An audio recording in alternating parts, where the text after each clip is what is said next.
it is Bola Tinubu's fault if Nigeria breaks apart.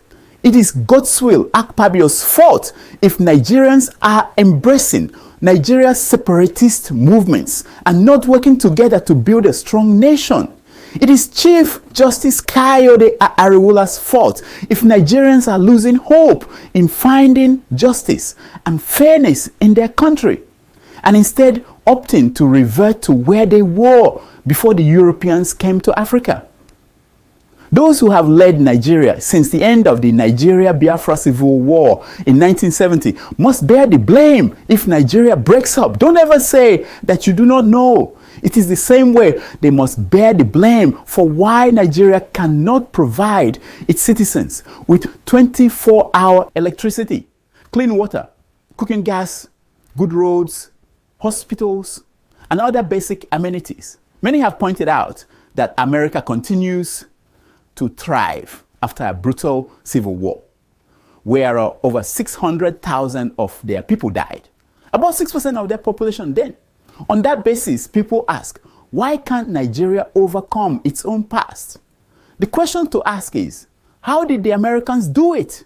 Did Nigeria try the same things and they failed? Now, let me shock you. Even though America is thriving and people from all over the world are trying to come to America, there are more than 24 active separatist movements in America. States like Texas and California have more than 3 different groups operating in each state. All of them are advocating for secession, a breakup of America, so that they will go and form their own countries. And some of these movements have excellent reasons. If California were a country, it would be the 5th largest economy in the world. And if Texas were a country, it would be the 8th, ahead of Russia and Canada. So the existence of separatist movements in Nigeria is not the problem. The problem is that those who want Nigeria as one need to do more to make it appealing in light of Nigeria's decline in human indexes. Things the people who claim they believe in one Nigeria do make more people move to the side of the separatists.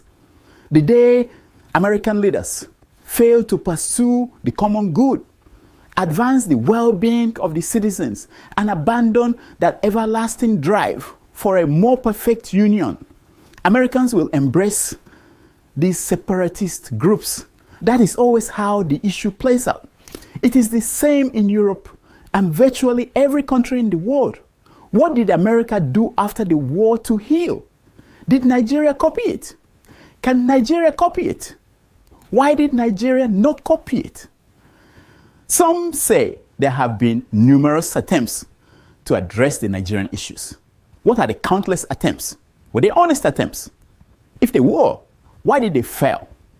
Why is it that as time goes on, things get worse?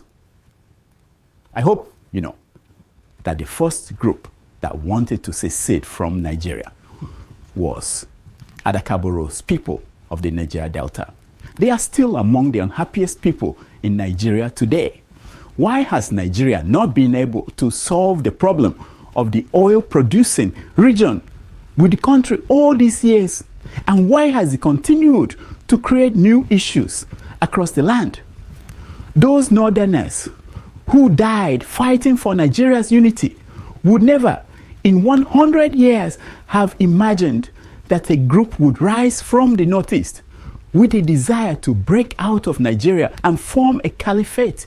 The people who failed Nigeria are not the separatists who, out of desperation, have made a choice, but those who believe in one Nigeria. The separatists are like the poor. They will always be with you. Sasha, tweet that out.